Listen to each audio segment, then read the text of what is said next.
Arabayı alsana. Türkiye'de zihinlere kazınan bir görüntünün baş aktörüydü. 2 Mart 1994'te meclis kapısında sivil polislerin ensesinden bastırarak eski bir otomobile soktuğu görüntünün baş aktörü. Yargılandı, mahkum oldu. 10 yılı aşkın süre hapis yattı. Hapisten çıkışları da en az meclis kapısından götürülüşleri kadar olay oldu.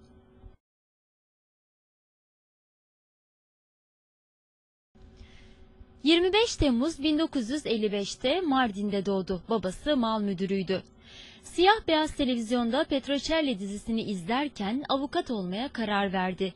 Ankara Hukuk Fakültesine girdi, aynı zamanda çalışmaya başladı. Ressamlık, muhasebe memurluğu yaptı.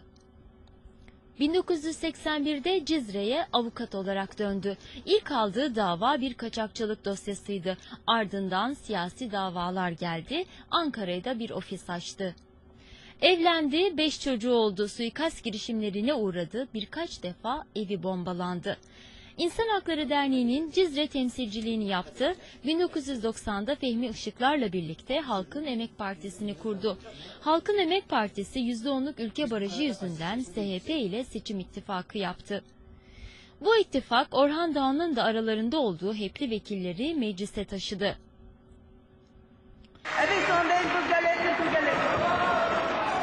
6 Kasım 1991'de meclis kürsüsünden Kürtçe yemin etmeleri ortalığı karıştırdı. SHP ile aralarındaki ittifak çatırdadı. 92 Nevruz olaylarının ardından partiden ayrıldılar. HEP hakkında kapatma davası açılınca DEP'i kurdular. Dokunulmazlıkları kaldırıldı. Cumhuriyet tarihinde ilk kez milletvekilleri meclis çıkışında polis tarafından gözaltına alındı. Görüntüler yurt dışında büyük tepki çekti. Orhan Doğan 2 Mart 1994'te 1 Murat 131'e bindirilmesiyle başlayan süreçte önce yargılandı, ardından Leyla Zana, Hatip Dicle ve Selim Sadak'la hapse girdi. 10 yıl hapiste kaldıktan sonra 2004 yılında serbest kaldı. 2007 seçimleri için Şırnak'tan bağımsız aday olmak istedi ancak Yüksek Seçim Kurulu adaylığını kabul etmedi. Doğu Beyazıt'ta düzenlenen bir etkinlikte konuşma yaparken kalp krizi geçirdi, hastaneye kaldırıldı.